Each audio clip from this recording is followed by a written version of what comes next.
It's Friday. I got some games to go to tonight and tomorrow in Toronto and Buffalo. So the exhibition schedule is kicked into high gear. Russ, let's start off with the pre-show. So once again, and so this might be the last time we do it, to complain about Thursday Night Football. This time, I didn't watch it, right? I actually was doing something else, but because of all the complaints, I did turn it on for 5 minutes. Mm-hmm. I turned it on, and I think it was 14-0 Jacksonville with 2 minutes to go in the half. So a couple of misnomers now about football that have gotten really bad. The first one is the amount of commercials that are in a football game. If football fans ever talk about baseball being too slow, you're right there with them, man. You are neck and neck. You're just not getting the same feeling because you're gambling on the game or you're doing something else to keep in it. But that's one thing. The other thing was they had a torrential downpour that just made that game unbearable even for fans. If you ever want to talk about something that should be done away with sports, it's Thursday night football games. These guys are getting banged up enough during the regular season. Don't make them play on a Thursday. It's just, unless you do it out of the bye week, it's just a dumb idea. Well, Russ, this is what the NHL is going to go through with the new TV contract coming up in a couple years. There's going to be an additional package for, say, ESPN that they can make money on. This is purely a money. Remember, this is NFL Network. It's money until they don't get ratings, and I don't think the ratings are going to be any good for this. Well, probably not Tennessee Jacksonville because it's a dreadful matchup, and that's the thing. The Thursday night matches suck; they are terrible. Yeah. And thank God they did away with the stupid third uniforms where they look like complete jack. Yeah, I mean, please, but my God, and I swear I didn't watch any of it either. The only comment I saw, and it was a consistent comment, was about how Gardner Minshew, the Jacksonville quarterback, had a porn mustache. He looked like John Holmes or something like that. Yeah. I mean, I really don't care. I mean, who cares? They did. They went through a whole thing about mustaches. Like, it was just, I don't even understand it, why they bothered, but they did, and they eventually got to Joe Namath's Fu Manchu. And unfortunately, I wouldn't expect Troy Aikman to know the picture, but Buck didn't even know the picture. He goes, oh, and acting like shocked that Namath looked like that once. It's like, dude, now, if you ever looked at 10 minutes of history about your sport, you'll see that Joe Namath was like the fashion plate of the NFL. He did all these things first. Now, was that when he was with LA or was it later? Still with the Jets. Okay. He wore pantyhose. He had a fur coat. Yeah. He had the Fu Manchu. John Riggins came in as a rookie. He had a mohawk. Like, all you got to do is look. I mean, that's the way football was. And then the Jets were sort of setting trends, some of their players. Yeah, he did. He didn't like it. Trust me. He did a shaving commercial with a young and very hot Farrah Fawcett. So yeah, Austin Matthews' mustache isn't doing him any favors either, though, guys. Let's throw that out. He's scoring goals. That's all people care about. Who cares if he looks like Rhett Butler? That's right. Rhett Butler's being kind. Ooh. I have a little something, guys. I don't know. I know you guys aren't necessarily country music fans at all, but if you're talking about the Ken Burns country music. Yeah, I watched an episode. Anything that Ken Burns does is pretty damn good. It's phenomenal. I mean, it's like, this is like, my wife watched the Ken Burns baseball documentary. Okay, that's like tells you how good Ken Burns is. Like, she has no desire at all for baseball whatsoever. She loved it, because it's more than baseball. This stuff's always more than about what he's actually talking about. It's about what's going on in the country at the time too. So you get a whole lot of. I mean, obviously, baseball is a whole lot of racism and all different sorts of things, and it's the same thing going on in country music. And it's oh man, this documentary is really worth watching. Give me a reason to watch it, because otherwise I'm still not watching it. Yeah, I'm not the biggest fan of country music, but I still thought it was fascinating because honestly, and maybe this is just an illustration of my ignorance. I did not know that Willie Nelson wrote "Crazy" by Patsy Cline. I did not know that. I didn't know that either. I'll tell you. No, there's a lot. There's so many crazy. I did not know like where the yodeling came from and all sorts of things that in music that I didn't know about the Carter family, early stuff that I just did not. And then I started listening to it around here because it's so. What do you mean, like June Carter? Yeah. Yeah. There's a whole Carter family, and really early country music, and just also the great stuff like Bristol, Tennessee / Virginia. Never moved the needle for me though. I have to admit. Yeah, no, I mean, again, Russ, you know me. I'm not. You're a history guy. I mean, Mike's a history guy. I'm not a big fan of country music. I can appreciate Johnny Cash. I can appreciate Willie Nelson and a few others, but I'm not the biggest fan of country music. But it was fascinating because Ken Burns spins a great tale. He tells something even if you're not interested in it, in a way that you are interested in. You can watch 2 hours of something that you didn't even think you cared about, and it's just like, and suddenly, like I like the jazz. I hate. Yeah, his series on jazz was great. Jazz music I can't stand. Like I don't own a jazz album. I couldn't listen to a jazz album. I understand. I respect jazz musicians. They're great musicians, but it's not something I would ever listen to.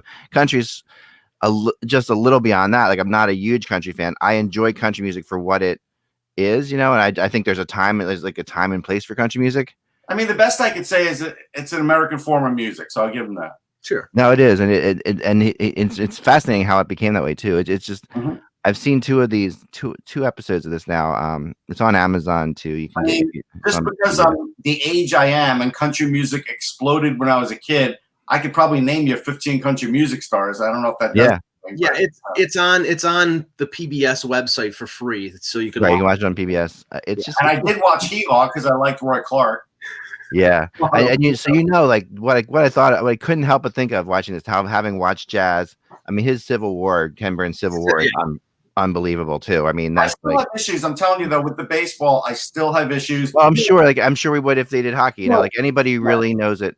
Well, and I don't know if it was the same feeling that you had, Russ, but the thing was, baseball was great up until the 60s. Yeah. And then once our able to relate to the stories and the players, I didn't need to be told about them, and I didn't like the angle that they took. I didn't feel like didn't need to be told because look, I mean, you could tell me most of the 60s, I was still only 6 and 69, but it was the way that it was told. Right.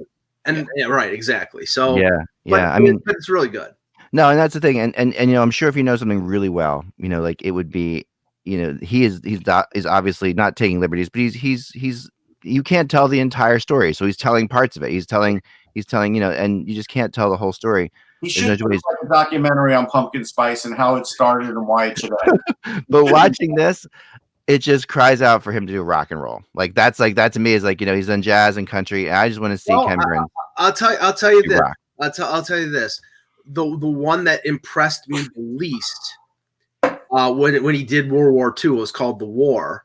Yeah. Now, the one he did on Vietnam, I didn't see it, but I heard was really, really, really good. Oh, it was hard to watch, though. I mean, it was hard to watch. But the one on World War II, because I'm a student of World War II. I've done, I have my BA in European and American history, so like I know things, and it was more of a sort of a narrative of people in the war rather than telling the facts of the war. And I like hearing about the things that make up the history rather than personal perspectives. Yeah, I think the closer you are to it, the harder it is probably to watch because just in any situation like that, because even if it's doing like 10 hours or 20 hours on it, you're still covering hundreds of years, it's just like you can't possibly get it through there. I mean, the one to watch from him, if you ever want to watch a really good one, is it's called American Lives, and he did one on the Lewis and Clark expedition, which is like that's just phenomenal. I thought. I might watch that. I didn't know that existed. And there's one that's on Netflix right now on Teddy and Franklin. Oh yeah, the Roosevelts. Which is excellent. Yeah, I probably would be a Clark fan. I felt like Lewis always got most of the press. Yeah, I hate Jerry Lewis. Lewis and Clark is a crazy. Lewis and Clark is a crazy ass story. Like it is just. I'm sure. It is amazing. It's amazingly done. All right, well let's.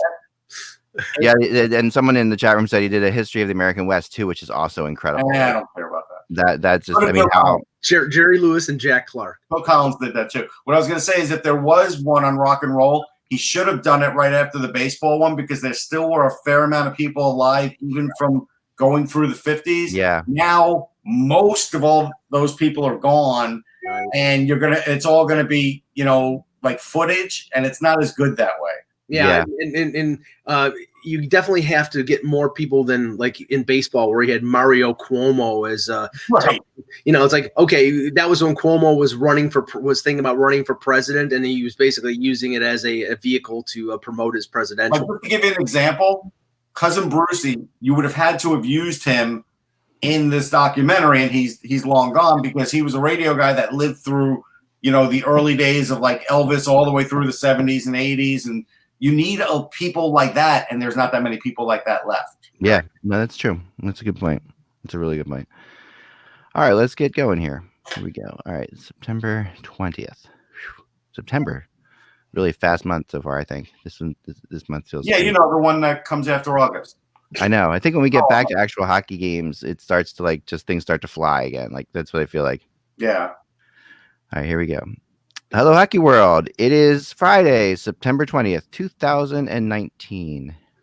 I'm Michael Agello. I'm Russ Cohen from Sportsology. And I'm Eklund, and you're watching the HockeyBuzzcast on HockeyBuzz.com. This is the podcast that comes to you every Monday through Friday at this time to fill you in on the comings and goings in the hockey world.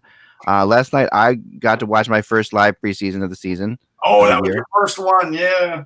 Yeah, it's always fun. I mean, just seeing hockey again, no matter how much you watch hockey, if you haven't watched it for a couple of months, watching hockey is fun. It's just, but even live, and but there was a lot of stuff there that that was bad about that game. Though I was at the Philly Bruins game. Well, can I just say one thing? Because Anthony Mangione, our mutual friend, Anthony there posted a photo of the Flyers scoreboard. Yeah. How ridiculously, monstrously big that thing is. It's giant. I mean, it's as big as the one in Dallas, but because it's in center ice, the biggest center ice one in the world. So that's what's kind of interesting. So I was sitting next to the lovely Julie Robenheimer which was fun because it's old school Hockey Buzz, and so we haven't talked old school Hockey Buzz. The old school Hockey Buzzcast too, So I was sitting next to her for a long time, and it was the whole game, and we had a blast just going through reminiscing, and she pointed out something that's very true. Like it is so big that if you're sitting up top, like we are in the press box, that the players on the screen when the play is going on are the same exact size as the players on the ice, which is really strange.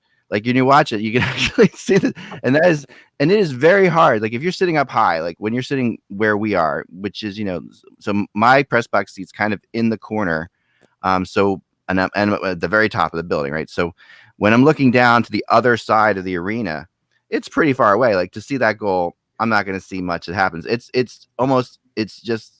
I don't like looking at a screen, but it's so hard not to look at the screen because I can see so much better on that screen. You'll get used to it. Does it obscure the players on the ice from the? No, not at all. No. But I'll tell you it is because it's curved. Because it curves out. It curves inward. I guess it has like an Escher-esque feel to it though. Like it doesn't like an Escher painting, with which way are the stairs going? Like, is it curved out or curved in? It's a weird, it is strange to look at. I'll tell you what's strange about it. What's strange about it is if you sit in the seat that I generally do, which is up and a little bit to the right, so you're not quite behind the goal, but you're to the left of the goalie. Yeah. Okay. If you sit in those kinds of seats, I thought I shut it off. If you sit in those kinds of seats, there's a curvature, and then there's another screen that's attached to it, and it is hard to see what's in the seam of that screen because you're trying to not look at the big screen. Now you're trying to look at that secondary one, which is another almost standalone screen to cover that angle, and that's a little weird. Yeah, I mean they've changed everything in the Flyers press box too, so it's kind of it's all really it's very bizarre having they have the the cubbies behind you like they have in Toronto. Great, that's fantastic. Which is nice. And I mean most of it's really good. They did take away I've noticed that they kind of took away the area where people would congregate between periods in a way by building out. So that's I've never used one of those drawers in Toronto once. It's not a drawer. Yeah, I know the Toronto is a drawer. I'll use it because I'll put my jacket back. Yeah, no, if you got a jacket or your bag, I mean, your bag, there's no place to put your bag. Never a place. It was always jammed in my feet. I will say this, though.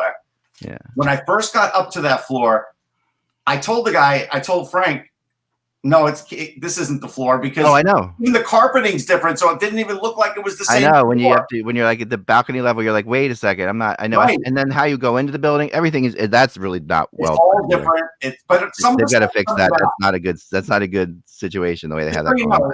Just so you know, X, some of the stuff's coming back. Like I know there's no soda machine. That's probably gone forever. Yeah. But I understand that some things that we haven't seen now are coming back. Now, the big thing is, will the 386 Tandy that we'd watch the replays, is that coming back or is it a better screen? Nobody seems to know the answer to that. That's got to come back because that's an important thing.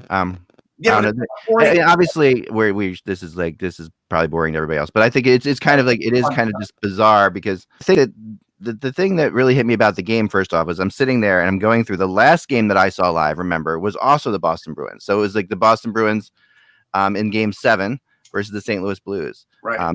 I was at that game, and when I looked on the sheet that I had in front of me, I found 2 players on that Bruins lineup that played last night that played in Game 7 of the Stanley Cup final. Rally, 2. Yeah, Sean right. Rally and I guess Clifton. Yeah, that's it.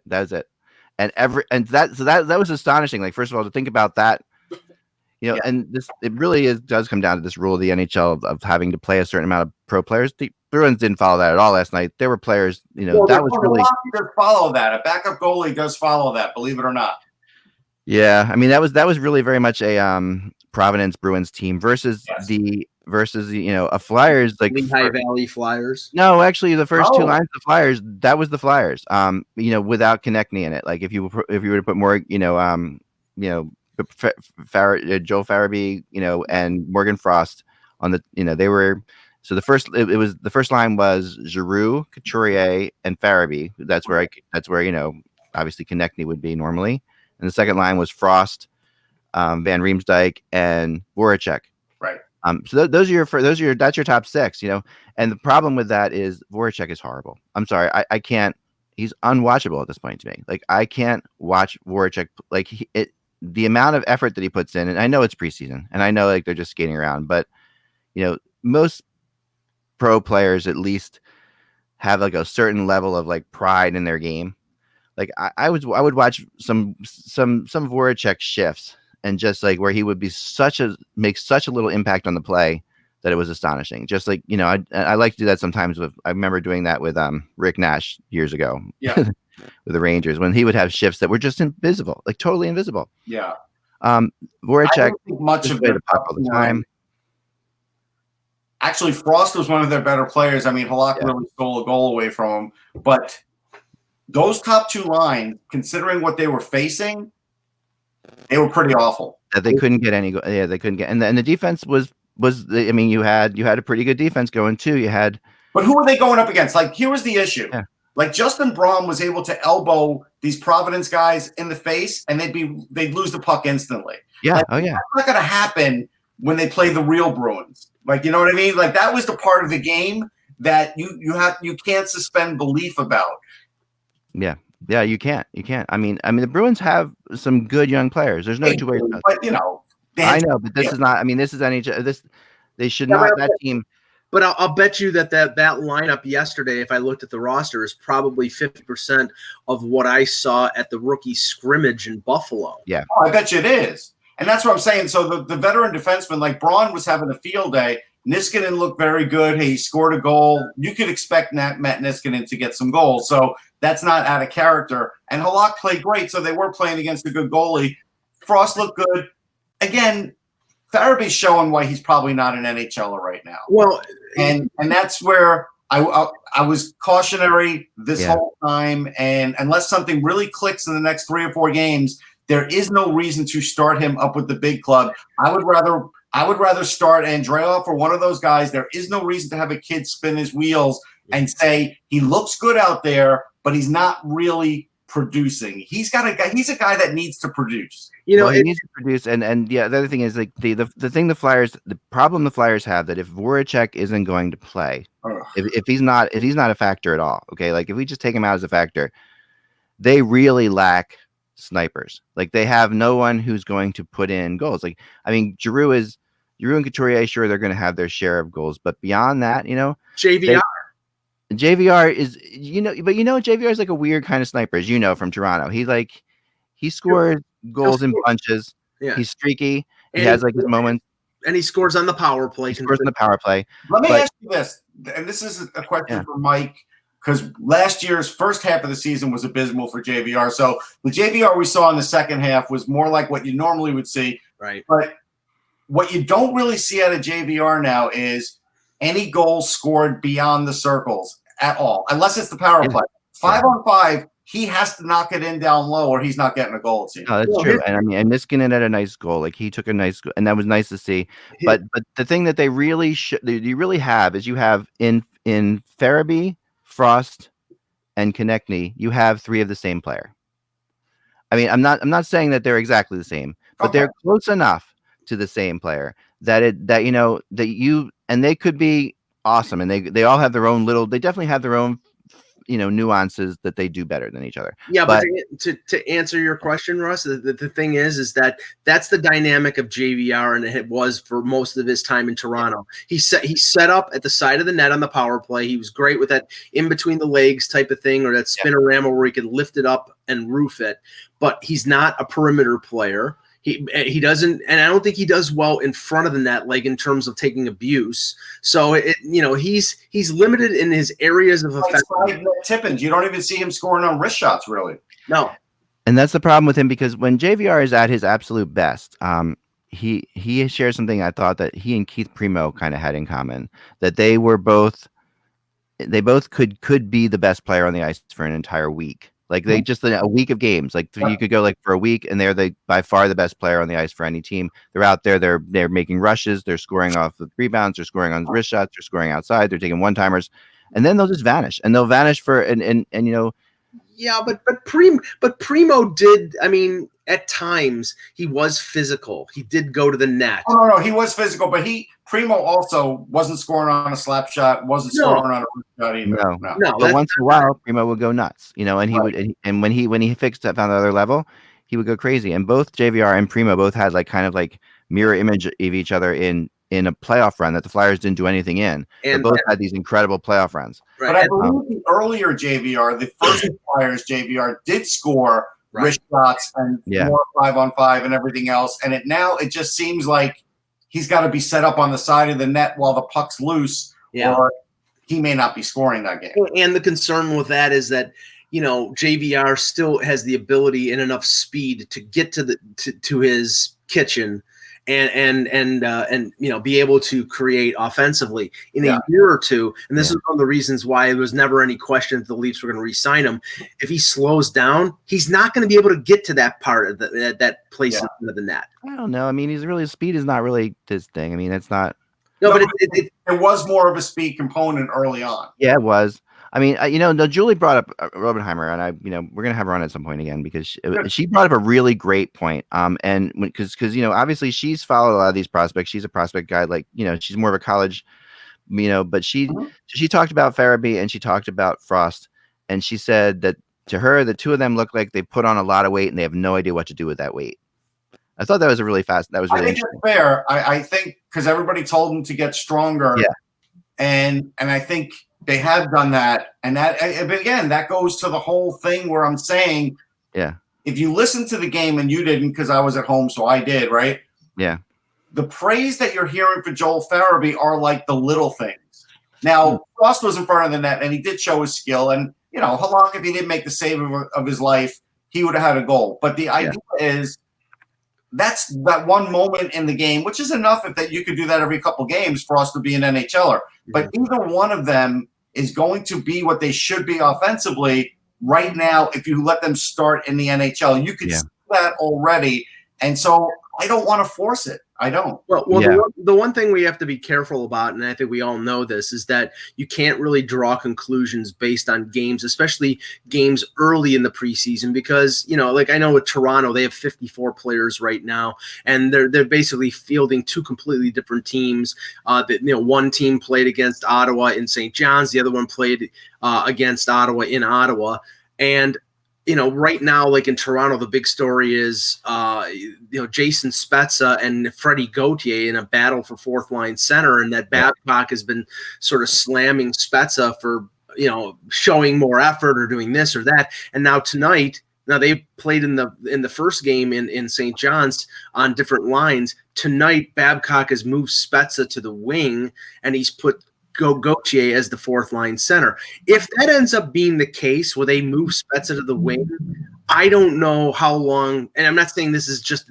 on this one decision. I don't know how long Babcock and Dubas can coexist, because they brought Spezza. Well, it was interesting, Mike, you bring that up, because and I do have one more thing to end with the Flyers, but then I have one more thing on them too. But I want to get. So let's put a pin in this Babcock Dubas thing. We'll go right back to that, because I talked to somebody last night that was really interesting about that.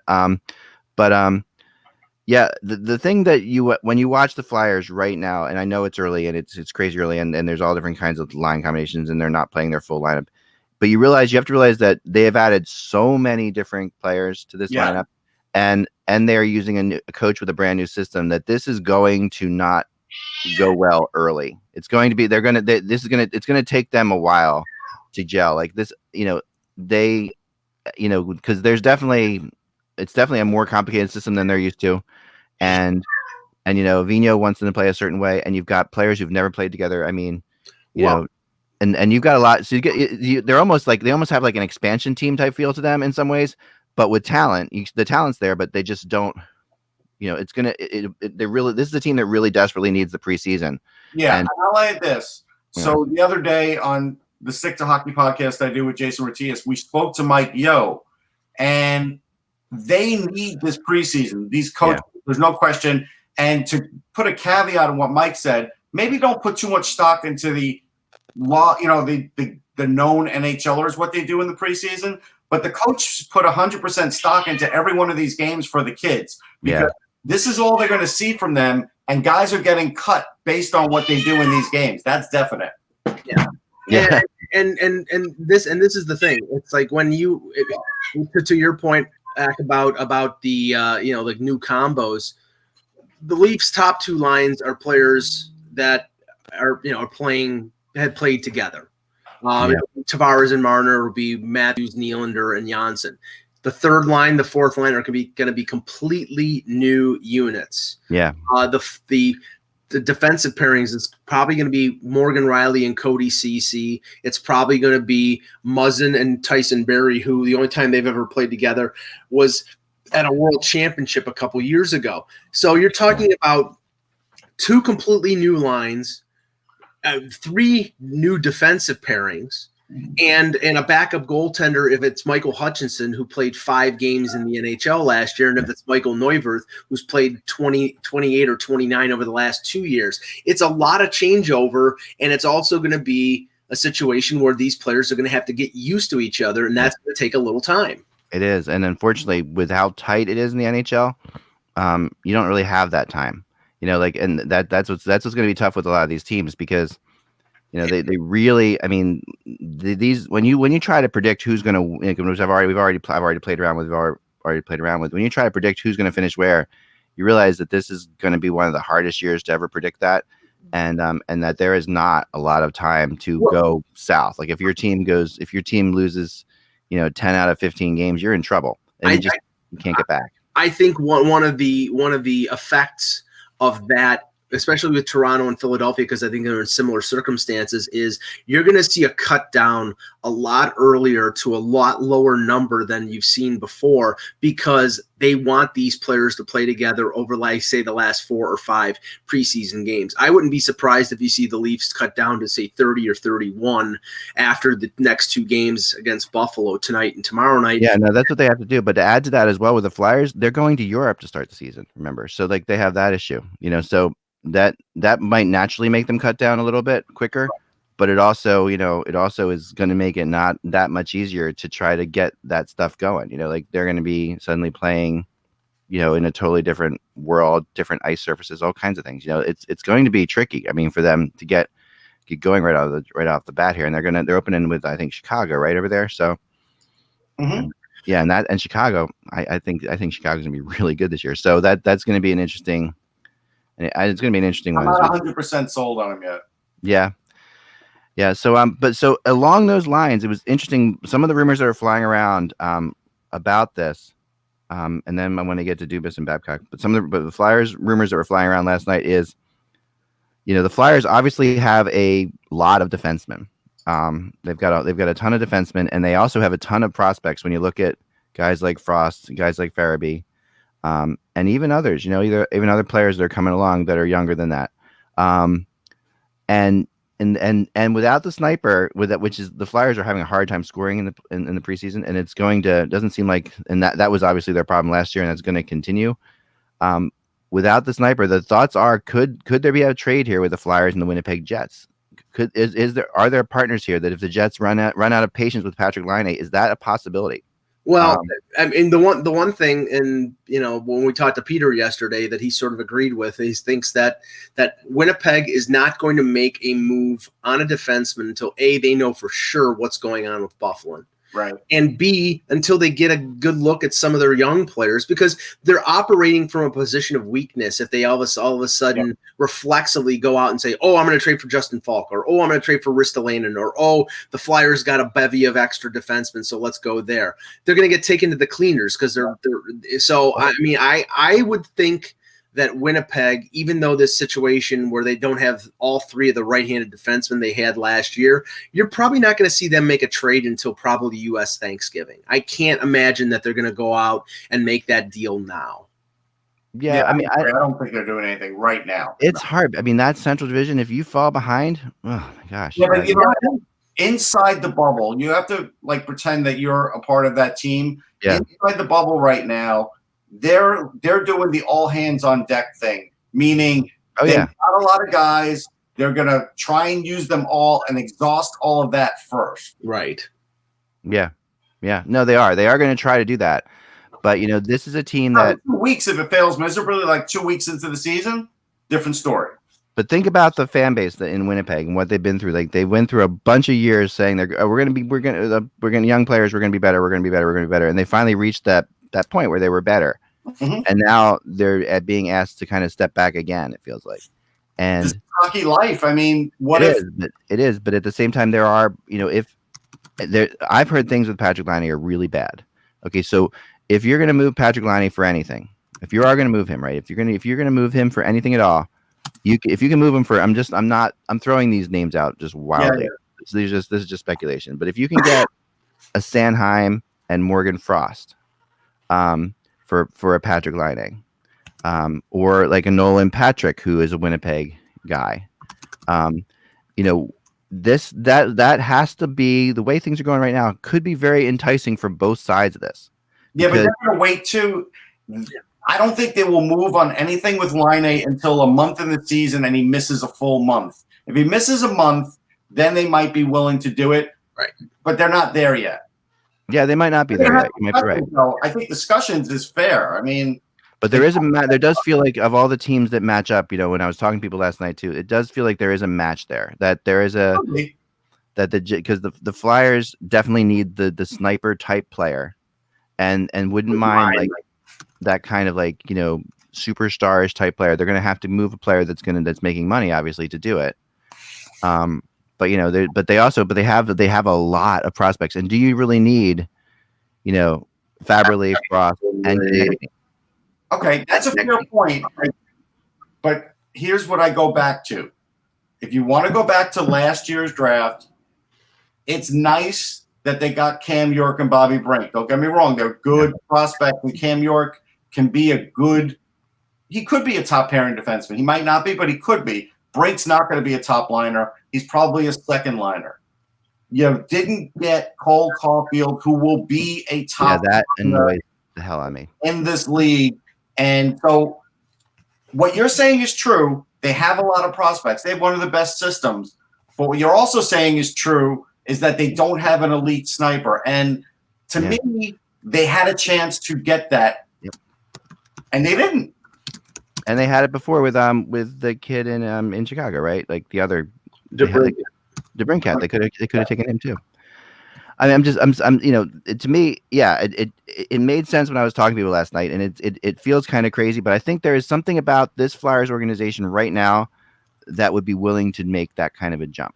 There's an attitude that I can sense in that building that that they are willing, if they're going to ever pull off some kind of major deal, it could happen now.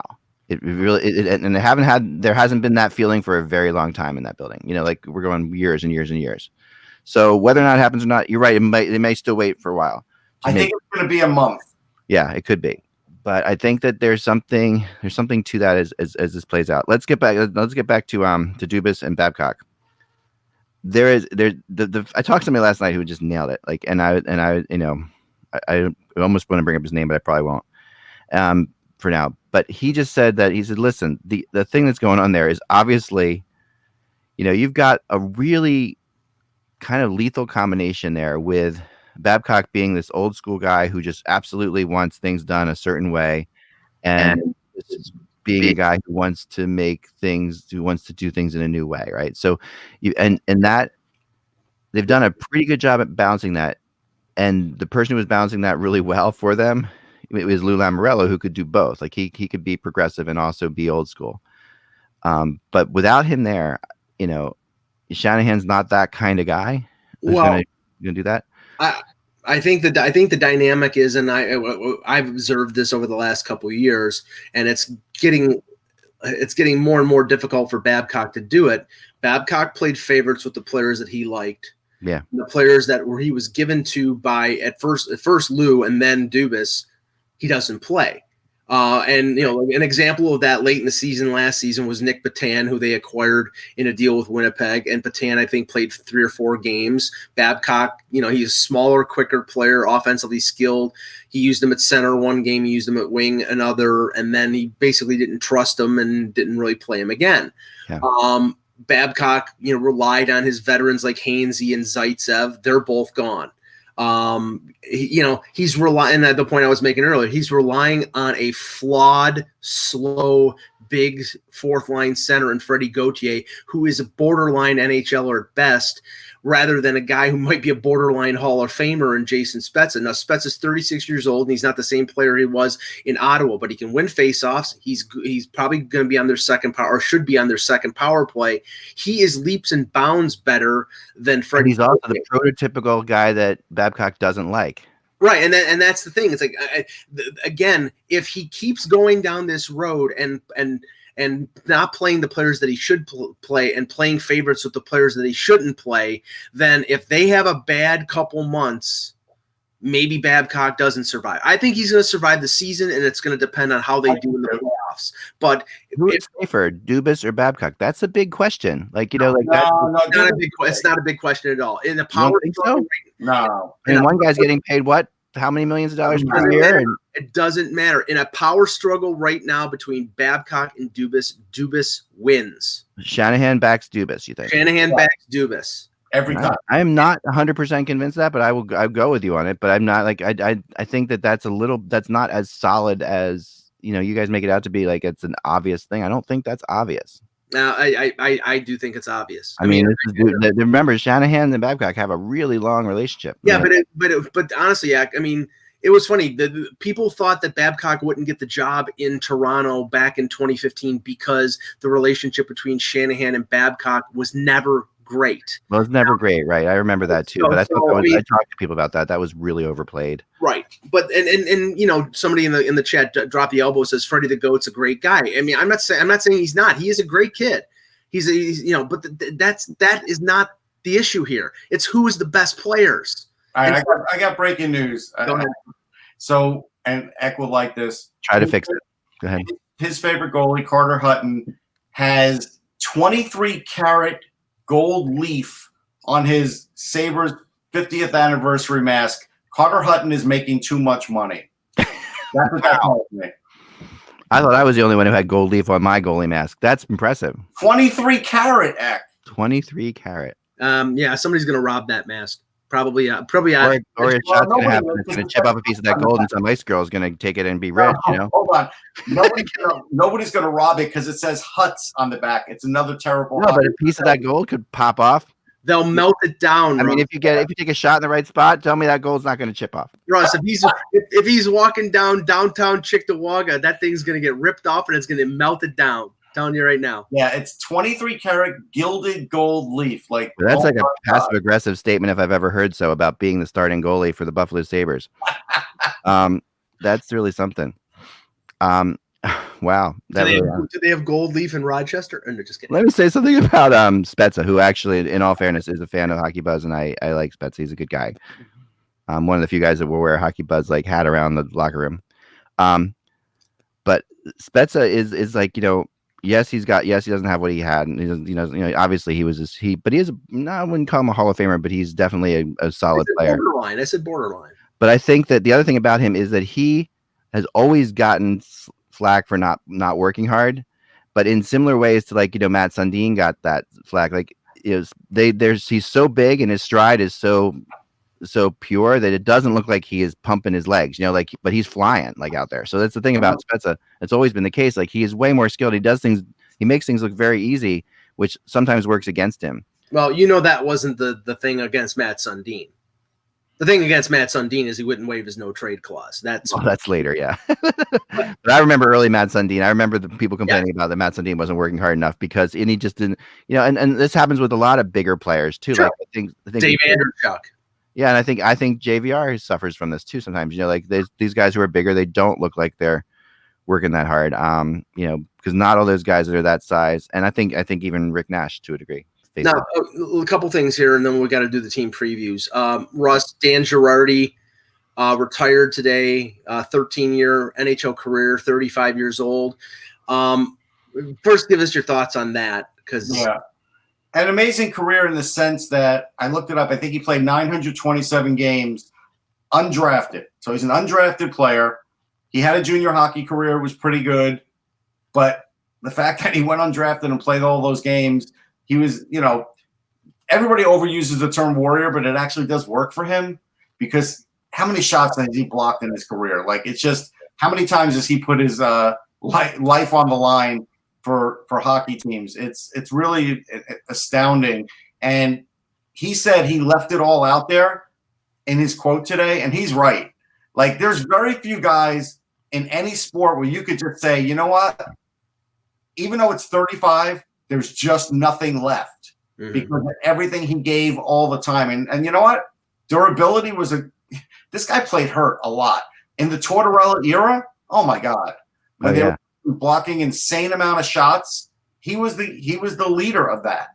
So I have tremendous respect for Dan Girardi. Eck would be happy to know that he really loves cheesesteaks. And when they had the Winter Classic here, he was woofing them down before we got in with the media. It depends what kind of cheesesteaks. Is he a Pat or Gino's guy? I don't remember. But you know what? He's like a regular guy.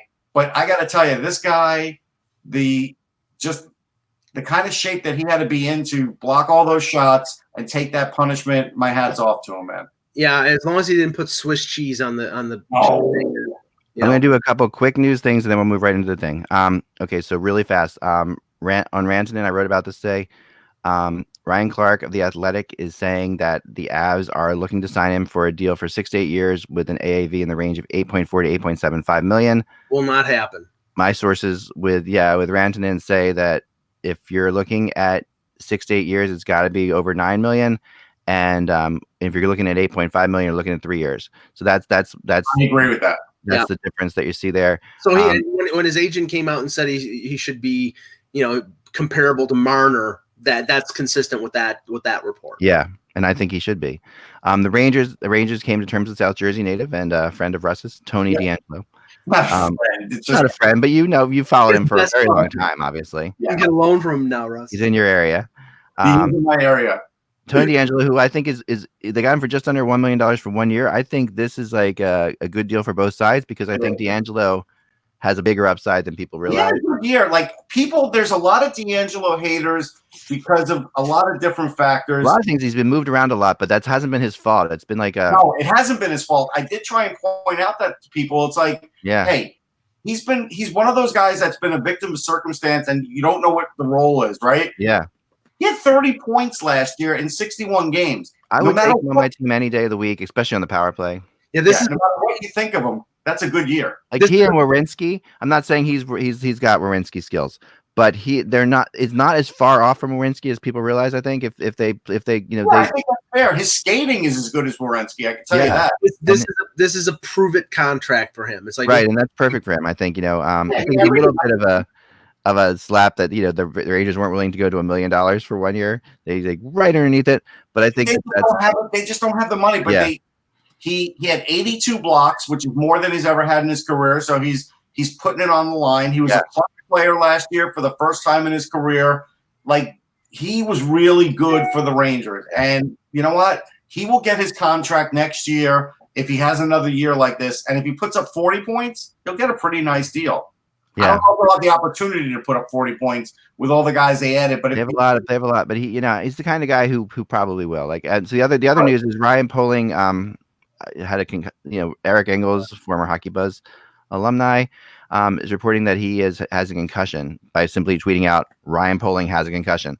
But I talked to somebody else, and I got a couple other people who emailed me today, somebody really close to St. Cloud as well, who knows Poling really well, and said that it's not serious at all, that he's going to be fine, and that it's they might hold him out for like the rest of the preseason, maybe, but he's definitely going to be ready for the regular season, probably play a little bit at the end of the preseason. So he looked good, so I hope he's a serious hope. A lot of Cavs fans are definitely hanging hope on him, as well as Suzuki, who they say has looked good at camp so far. The one thing from yesterday, I'm not sure if we mentioned it, but I'll mention it now.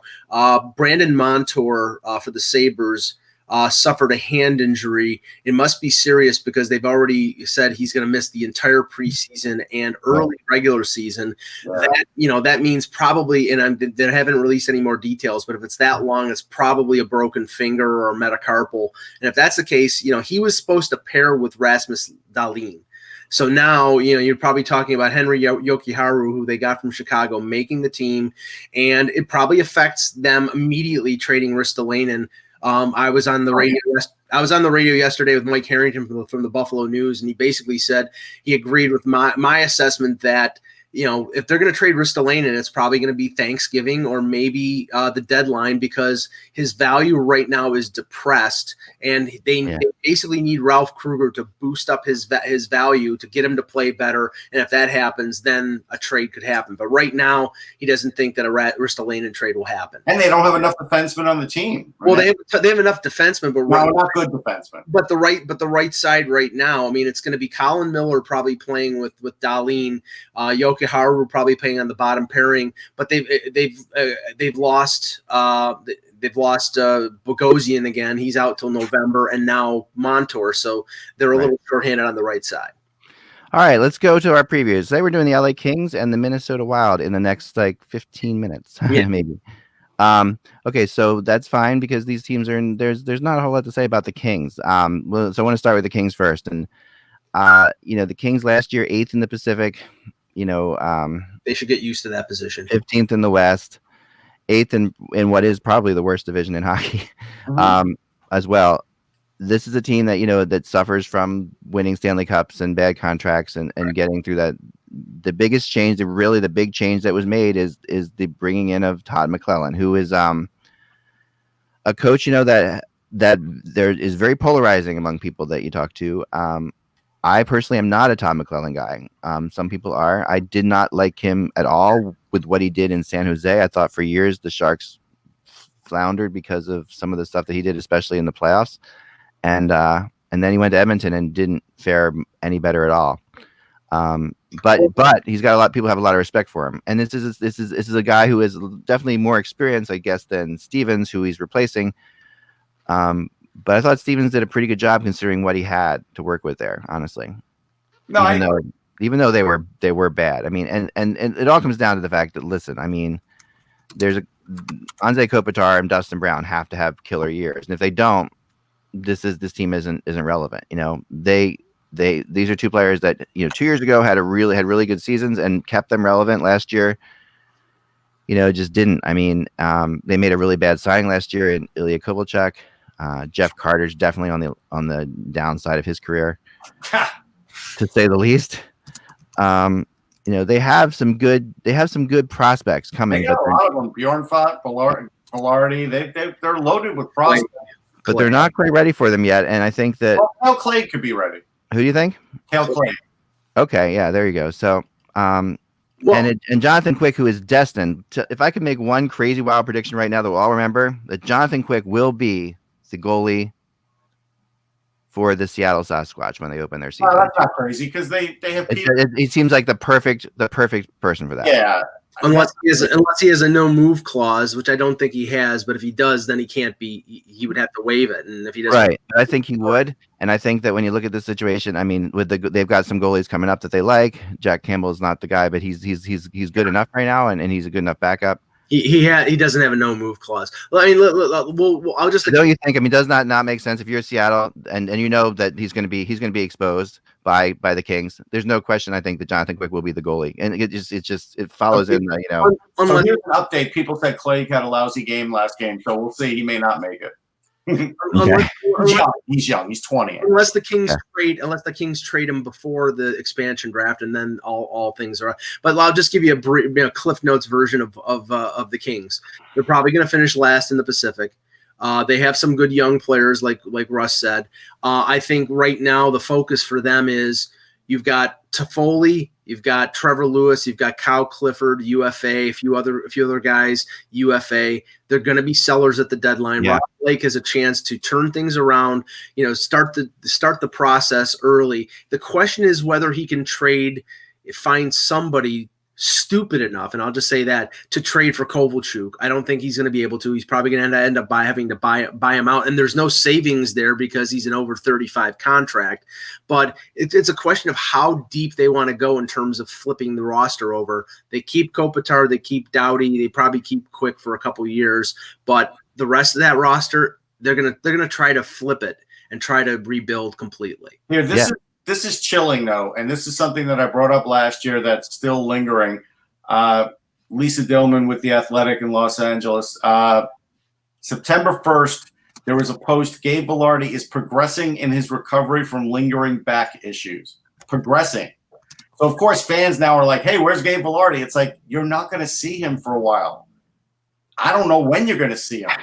Like, it doesn't matter what age you are. If you're a hockey player and you have a bad back, it's very hard to play hockey. Yeah, and they had, their first round pick from this year, Russ. I mean, I don't think they're in the mode of rushing their young kids into the NHL. So a guy like Turcotte, who they drafted, I don't think they're going to push him into the NHL. They're going to let him mature, and Johnson already, he's not even there. Right. So I mean, they're going to take the slow build. They have some good young guys.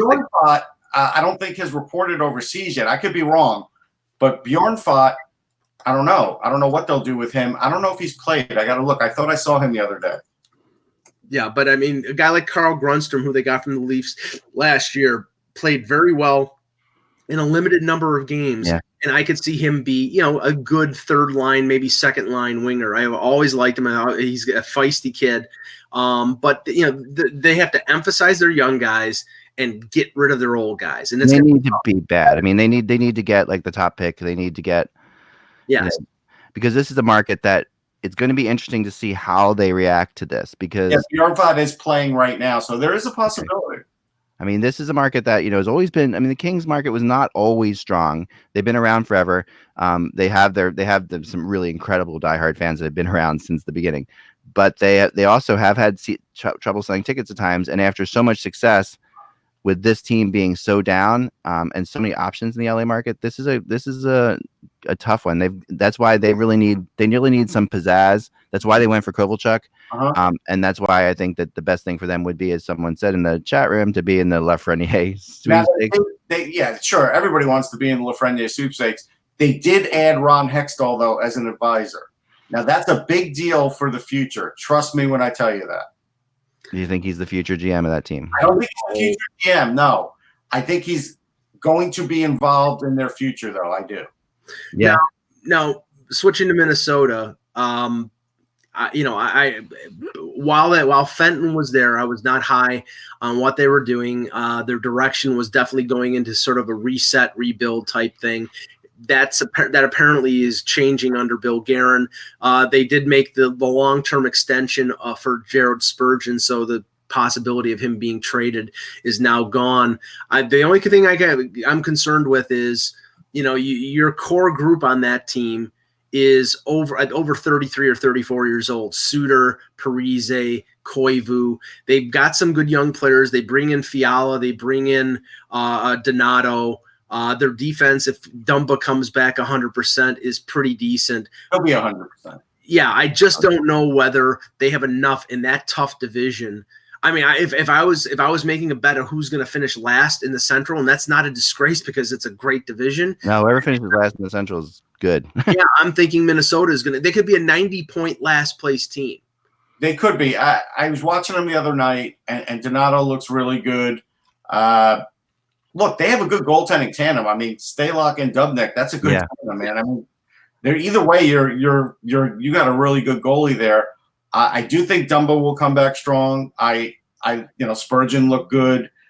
I do think there's a little bit of upside to guys like Cunnin, and depending on if they could stay healthy. Eriksson Ek. I mean, he hasn't really scored the way he should. Right now, they look like the worst team in that division, but Winnipeg could turn into that team too. Sure. They did a couple things. I think Winnipeg could very easily turn into that team. They did a couple things that really, that I thought were really, really good moves. And I really did like bringing in Zuccarello. I think that's huge. To me, I think he brings a certain thing with him that Parise and he together. That's a great combination of two guys that you want leading your team. Like that.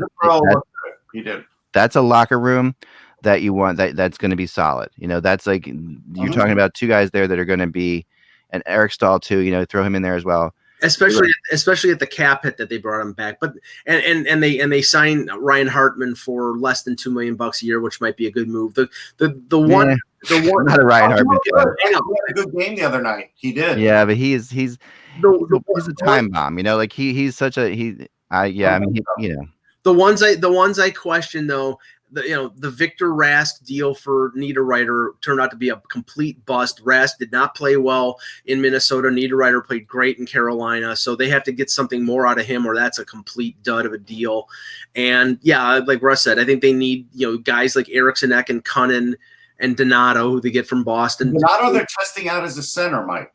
Yeah, they are. He's playing the second line center right now. So, and that could be a big. I mean, if he all of a sudden turns back into a center, which I've seen him play before. If you want to talk about a massive upgrade, I know Charlie Coyle looks great in the playoffs. I get it. He really helped him get to the Stanley Cup. He looks great in Boston in the spot he was put in. He's a Boston player. No, but also just like when you're put on a team with that much talent, sure, Coyle looks good. But this trade could really sting him down the road. It could. I agree, and I think this is a huge year for Kevin Fiala. He's got to have a big year for them. He's got the ability to do it. Jason Zucker as well. Like Jason Zucker, who was almost traded, but they never wanted to trade. I mean, and I still think that the Jason Zucker being put into that possible Kessel trade was the final straw on changing the GM there. I really do like Billy Guerin a lot as a GM. I think that he's going to bring a whole attitude that fits perfectly with this whole Minnesota type thing. It matches like the whole vibe of the city, of the team, of the way they play. They remind me a lot of like an old Patrick Division team. It's weird. They're strange. They remind me of a lot of like old Flyers teams in a lot of ways. But Eck, I want to read you this. This is something, and I don't know this guy. He's got a check mark. Dom Lasuzin, it looks like he's done some fantasy projections. He works for the Athletic, I believe. Okay, this is the best case scenario. What he has put up for the Wild: Stahl 28 goals, Zucker 26, Parise 24, Zuccarello 17, Fiala 17, Koivu 13, Cunnin 13, Donato 13, Greenway 12, Hartman 12, and then point wise, you're starting out at 60, you're ending around 25. If that happens and they get good goaltending, they'll be a bubble team. That's only. I think they will be a team. Going right. That's everything going. That's everything going right. No question. Yeah. It's funny that like the when you want to find a team that no one seems to know what to write about. Like when I was reading about the Minnesota Wild, it's like we have a really great Wild writer in Dan Wallace. Like he's really good. But there are some terrible Wild writers out there. Like I was reading one. I'm not going to say who it was, but this is what they say about the goaltending. The Wild have great depth everywhere except in goal, where the Wild project to have the worst tandem in the league this season. Does that make any sense at all? Like you just said, Russ, they are one of the better. I mean, they're not one of the best, but they're definitely in the top half of the league in tandem wise, and then, their defense, which I think is pretty strong. I mean, I think that when you look, Sutter and Dumba, Brodin and Spurgeon is a much, he deserved that contract. He's a winner. He's just a winner in general. He is. I like him. As an example, Dubnyk had 31 wins. Anytime you get over 30 wins in this league, he had a .913 save percentage, which is over the league average. He played in 67 games. Like, I don't know what else you want from the guy. Yeah. I don't either. I know. I completely agree. I think he had 40 wins once, but that was when the team was a lot better. Yeah. I think it's impossible to really say where they're going to finish. It is. They could finish ahead of Nashville. They could finish down at the bottom. It's really hard to say. I think best case scenario, they're a bubble team that they could sneak in at the last minute. Worst case scenario, they're last place in the Central. But they're not a terrible team. They may just not be as good as Chicago and St. Louis and Nashville and Winnipeg. That division is loaded. If Bill Guerin flies over to Russia and somehow gets Kaprizov to play for him, right, he will be a legend in that area. Trust me. Now let me just finish one thing here. The waiver wire will be something to start watching today and going forward until October 2nd. And the most interesting name on the waiver wire this morning was Louis Domingue, who went 21-5 with Tampa Bay last year. So obviously Curtis McElhinney is one that they also waived Mike Condon, who they essentially took back in the deal for Ryan Callahan. So I'm wondering if Domingue gets picked up. I think he will, because there's a number. No question. Yeah, there's a number of number two situations around the league that he would probably fill in wonderfully for. So I think he's going to get claimed. Yeah. And I have this to end the show today. I have an ex-addict, which we haven't done for a while, but I wanted to do this real quick because I found this the other day when I was cleaning out some stuff. So I'm not sure what year this is. I'm trying to figure out what year this is. But this is when I still had, to tell you, this stick was signed by guys like Mark LaForest. Trees. Yep. Rick Tockett's on here. Doug Crossman's on here. Lindsey Carson. So this is that era of Flyers. I was a fan. I was going in section 35 in the good old Spectrum, and we won the magic number in the program one night and won a stick. I remember that when they used to do that. We won a signed stick. So this is my signed stick. So Mike, you want to just come in on me for a second? Right. Sorry. Hold on. Trying to. There we go. Okay. So I want to show you that. Victoriaville. There you go. Yeah, I love the Victoria. I as well signed this stick. So if you can see right next to the V there, Vic. Come on, you lowered the value of it with that stuff. Signed by Pelle Eklund right there. Why did you do that? A Ford Pelle Eklund's. No, this is the actual Pelle Eklund who signed it. Oh, okay, there you go. Yep, the Swedish Gretzky, as he was called when he came over. Nobody ever called him that. They were. Remember, that was true. No, I don't remember that. That's Michael. That was absolutely. That was actually a nickname he had. That's Michael Nylander. How dare you? He'll sue you for that. Yeah. It's. I like the feeling. Vic was like my stick that I used when I played out. Oh, they were great sticks. Look, when I'm goofing around in a media game, I'm still using a wood stick. I don't care. I like the feel of it. It's like no, you definitely are. I've seen it. I have proof of that. I've seen you do that. So yeah, this is and it was signed by somebody.